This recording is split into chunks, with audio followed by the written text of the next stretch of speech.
అపనిందలు నేను పడ్డానంటే స్తోత్రం చెప్పండి. నేను పెట్టాను అంటే స్తోత్రం చెప్పండి. ఇదేదో విచిత్రంగా ఉందంటారయ్యా. అపనిందలు నేను పడలేను కానీ నేను కూడా పెట్టానయ్యా, నేను తక్కువేం కాదంటే స్తోత్రం చెప్పండి. ఇప్పుడు బయట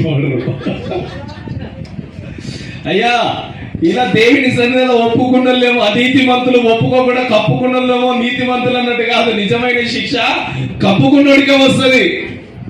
అపనిందలు నేను పడ్డానంటే స్తోత్రం. నేనే కొంతమందికి అపనిందలు పెట్టానయ్యా అంటే కూడా స్తోత్రం. దూషణ మాటలు నేను పడ్డానంటే స్తోత్రం. నేను తక్కువ కాదయ్యా, నేను కూడా ఇతరులను దూషించానంటే స్తోత్రం.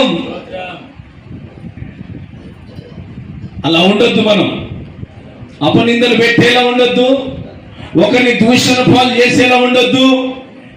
ఎవరైనా దూషించారంటే ఏం చేయి, నువ్వు దేవునికి అప్పగించి దేవుడు ఉన్నాడమ్మా, దేవుడు చూసుకుంటాడు నిన్ను. ఆ మాటకి సగం వాళ్ళలో భూమి చెదిరినట్టుగా చలించినట్టుగా వారి జీవితం చలించాలా.